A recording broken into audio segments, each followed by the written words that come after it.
Hi hello friends, welcome to Shruti ಹಬಿಸಿಂಗ್ YouTube channel. Maithili Thakur ಚಿಕ್ಕ ವಯಸ್ಸಿನಲ್ಲೇ MLA ಆಗಿ ಬಿಹಾರ ವಿಧಾನಸಭೆ ಎಲೆಕ್ಷನ್ನಲ್ಲಿ ಇತಿಹಾಸ ನಿರ್ಮಿಸಿದ ಯುವತಿ. 25 ವರ್ಷದ ಮೈಥಿಲಿ ಠಾಕೂರ್ ಅವರು ಬಿಜೆಪಿ ಪಕ್ಷದಿಂದ ಸ್ಪರ್ಧಿಸಿ 11,730 ಮತಗಳ ಅಂತರದಲ್ಲಿ ಗೆದ್ದು ಬಿಹಾರ ಇತಿಹಾಸದಲ್ಲಿ ಅತ್ಯಂತ ಕಿರಿಯ ಶಾಸಕಿ ಎಂಬ ಗೆಲುವನ್ನು ಪ್ರಾಪ್ತಿಗರಿಸಿದ್ದಾರೆ.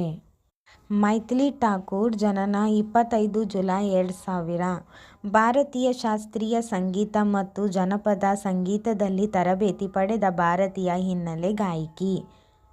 ಅವರು ಹಿಂದಿ, ಬಂಗಾಳಿ, ಮೈಥಿಲಿ, ಉರ್ದು, ಮರಾಠಿ, ಭೋಜ್ಪುರಿ, ಪಂಜಾಬಿ, ತಮಿಳು, ಇಂಗ್ಲಿಷು ಮತ್ತು ಹೆಚ್ಚಿನ ಭಾರತೀಯ ಭಾಷೆಗಳಲ್ಲಿ ಮೂಲ ಹಾಡುಗಳು, ಕವರ್ಗಳು ಮತ್ತು ಸಾಂಪ್ರದಾಯಿಕ ಜನಪದ ಸಂಗೀತವನ್ನು ಪ್ರಮುಖವಾಗಿ ಹಾಡಿದ್ದಾರೆ.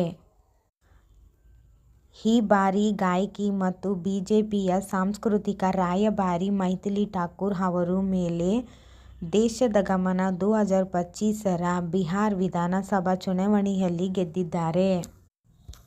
ಈ ವಿಡಿಯೋದಲ್ಲಿ ಕಾಣುವ ಈ ಯುವತಿಯೊಬ್ಬನ್ನು ಸರಿಯಾಗಿ ನೋಡಿ.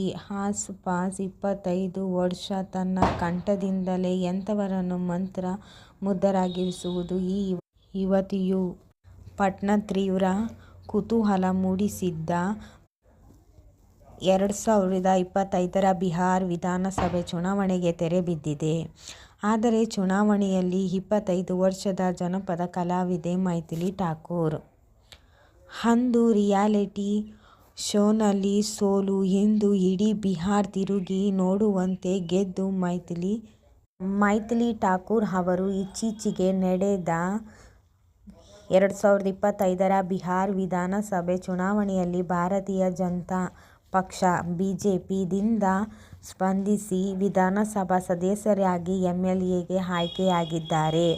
ಅವರು ಬಿಹಾರದ ಅಲಿನಗರ್ ಕ್ಷೇತ್ರದಿಂದ ಗೆದ್ದಿದ್ದಾರೆ ಮತ್ತು ಕೇವಲ 25ನೇ ವಯಸ್ಸಿನಲ್ಲಿ ಬಿಹಾರದ ಅತ್ಯಂತ ಕಿರಿಯ ಶಾಸಕಿ ಎಂಬ ಇತಿಹಾಸ ಸೃಷ್ಟಿಸಿದ್ದಾರೆ. ಮೈಥಿಲಿ ಠಾಕೂರ್ ಬಗ್ಗೆ ಮಾಹಿತಿ.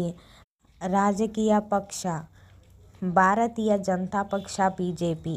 ಕ್ಷೇತ್ರ ಬಿಹಾರದ ಅಲಿನಗರ ವಿಧಾನಸಭೆ ಕ್ಷೇತ್ರ.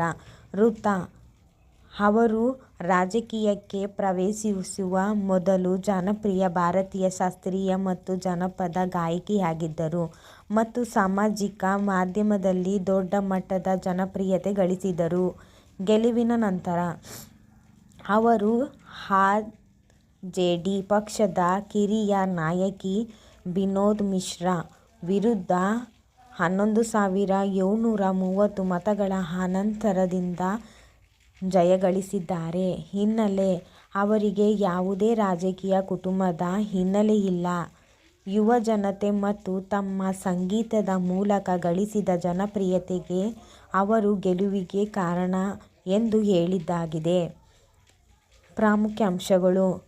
ಅವರು 21ನೇ ಶತಮಾನದಲ್ಲಿ ವರ್ಷ 2000ರ ನಂತರ ಜನಿಸಿದ ಭಾರತದ ಮೊದಲ MLA ಎಂಬ ಗೆಲುವನ್ನು ಸಂಪಾದಿಸಿದ್ದಾರೆ. ನನ್ನ ಚಾನಲ್ನ ಸಬ್ಸ್ಕ್ರೈಬ್ ಮಾಡ್ಕೊಂಡಿಲ್ಲ ಅಂದರೆ ಫ್ರೆಂಡ್ಸ್ ಮಾಡ್ಕೊಳ್ಳಿ. ಇದೇ ಥರ ಅವ್ರ ಸಮಾಚಾರ ತಗೊಬರ್ತಾ ಇರ್ತೀವಿ. Okay, bye friends.